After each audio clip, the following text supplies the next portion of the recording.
My name is Karen Schuman. I was always interested in fine arts. As a child, I grew up with my crayons and chalk and painting on my bedroom walls and copying art from musical albums, Rolling Stones, all these popular people. I would sketch them all and draw them and color them, and anything I could do for art that I could get my hands on, I was doing it. All different mediums: pastels, paint, chalk, sketching, a lot of mixed media stuff, paper mache, you name it. I was interested in doing it.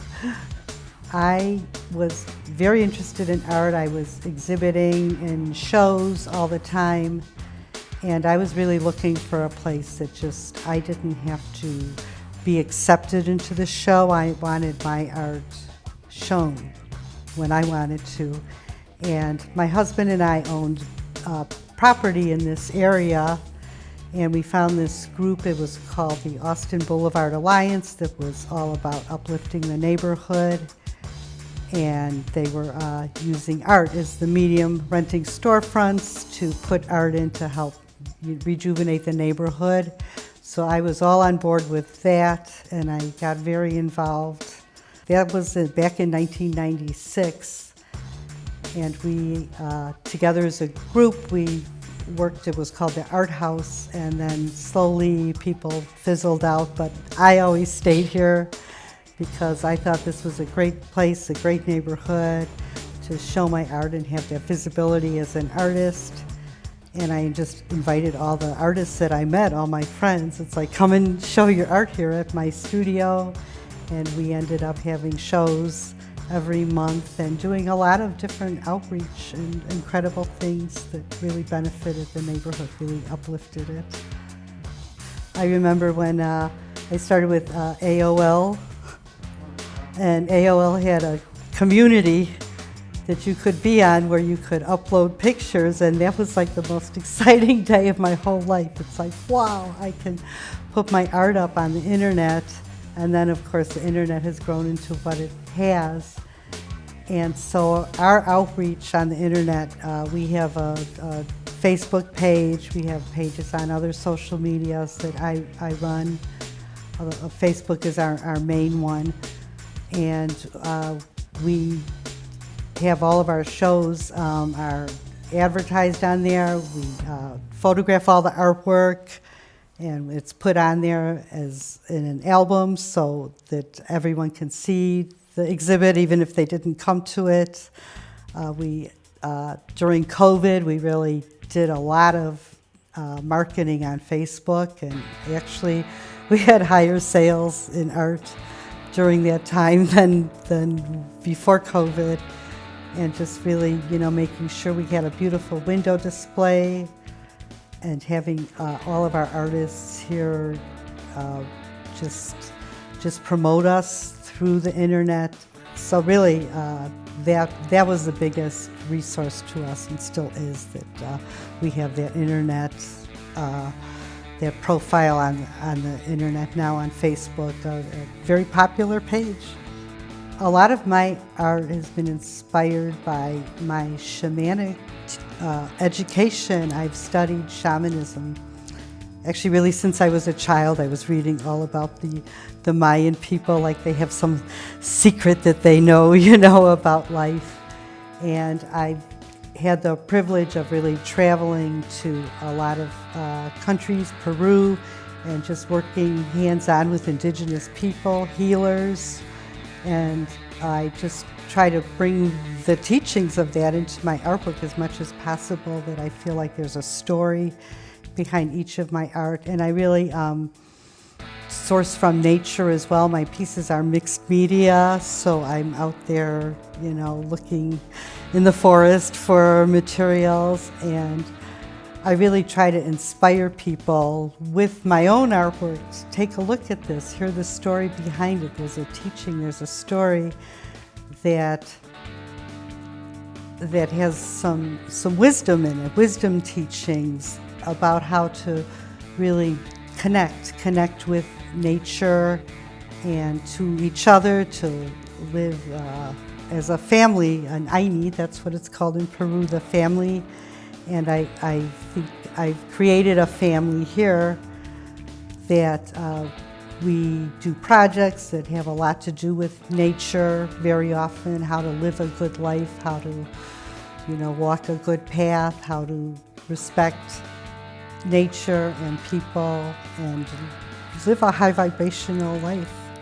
I give back to others by offering this as a free space to artists. I, have the capacity to pay for the space, and without the other artists, it wouldn't be the same. I wouldn't have that same outreach. And through the years, though, we've given back. We've done workshops with seniors. We've done workshops with homeless people. We've had a child mentoring project where we match artists with a child. We actually have a few children artists here that are invited to show work, and we invite homeless people in for a cup of coffee. We do a Tuesday social club day where the doors are open to anybody. Bring your art in and we'll help you work on it, help you design what you need to do, critique it. You can have a bowl of soup if you want and a cup of coffee, and just to be open and welcoming really to the community as much as possible. My future goals, really, I want to continue on here. I want to keep expanding the outreach through the media and to just really encourage people to do the same and to bring art into people's life as much as possible. I promote art on the internet, on my own social media pages. I put, here, art drop, I'll put a piece of art on and what are you making? And then I get people to drop their art in, and we start these little online art exhibits in a thread, and to just keep bringing artwork into people's lives in a time when I just think free expression is really under assault here, and to make sure that people are, that's one way you can express yourself wordlessly, but say a million words, right, through a piece of art. So I just always encouraging, and I'm going to be an artist for the rest of my life, and I'm just going to keep encouraging other people to do the same. Outside of work, my noticeable endeavors are my garden. I have an acre of property, and I garden it all. It has a pond. We have a little temple on it. I hold shamanic workshops there and yoga workshops, and I just keep inviting people in to come see my beautiful garden and participate. The one experience I had that taught me the most is I was in Peru, and I was with the medicine people, and we did a medicine, and I had this amazing vision that just really blew my mind. It was all just about how we're all the same. We all have the same likeness, and we all have the same darkness in ourselves, and it's not anything that's unique to one person. It's common, actually. We all have a commonality in both sides, our light sides and our dark sides. And this vision just really brought me to a place where I just really feel so much compassion for others, and if I can just teach that kind of compassion and offer it, especially, it's still hard, to always stay in compassion, but it's my endeavor, and that truly, I think, as I'm getting older, I want to be really moving into higher vibrational things and not worry so much about, job and making money. As you get older, it's more about living a higher principled life, compassion, love, sharing, generosity. And those are the things that I aspire to do and to be as much as possible. This is a historic time. Our government is really at a point where it's going to tip one way or another way, and we're in it. And my plan is to make sure, again, those high vibrational energies to be putting out there through the art, and so we can make a difference through our art and keep our free expression going, to keep free speech going, to keep education going, to keep children interested in art and other things, reading. I mean, if a child came in here and couldn't read, I would read to them during social hour. I just, to keep history going here in the most positive way as possible. And I would hope that would be like everybody's endeavor right now, to keep our freedoms and liberties of this amazing country continuing on, because we are in a historic time here. I think we were chosen to be here, and it's up to us really to make a difference. And that's my plan, is to just make as much of a difference as I can. What advice do I give to up-and-coming artists? I tell them to keep making their art no matter what. You're having a downtime, then I don't know, just go get a coloring book. You're having a dry spell, try painting with a different color, try using a different material. In fact, a lot of the artists here, we steal from each other, like, oh wow, look what you did, that's so cool.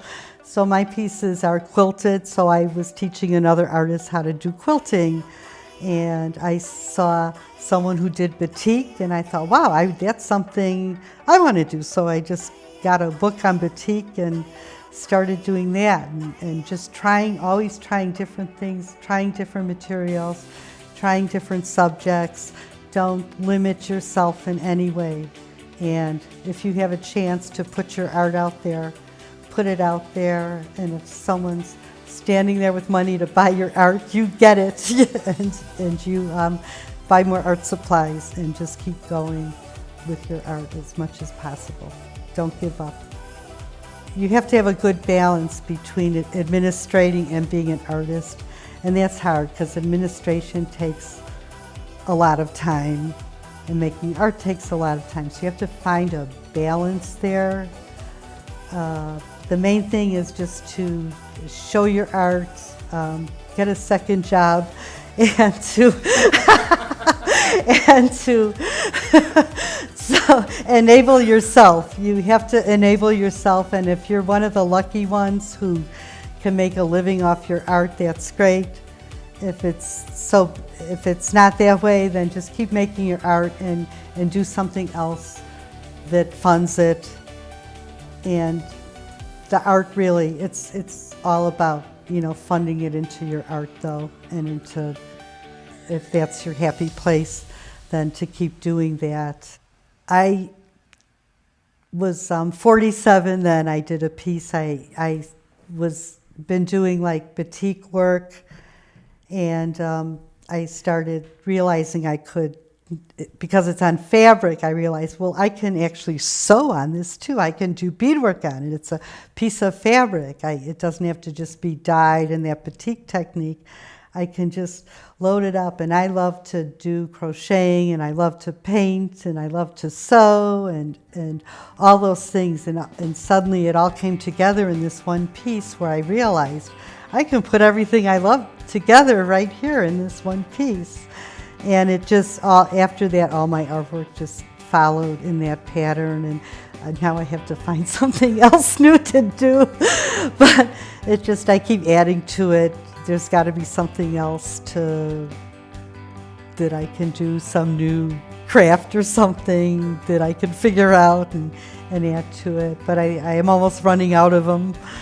I'm always looking for a new color. I'm like, one of these days I'm going to find a new color, and it's going to change everything. So just keep your eyes open, look sharp, look for concepts that are interesting. Look at pain and suffering of people. There's a lot of artwork that can be done about that. Look at joy, happiness, the situations people find them in. Look at your own situation. What is going on with you that you could create that. And I think by making art, it also, it manifests an idea. And now that idea is really out there in the world because you manifested it. Now it's material. It's not just an idea anymore. It's physical. And now it has more power. So just find your power as an artist. Be a powerful visionary. Don't listen to people that limit you and say you can't. And don't bother listening to other people's critiques unless they're only positive, and follow your own path and keep learning.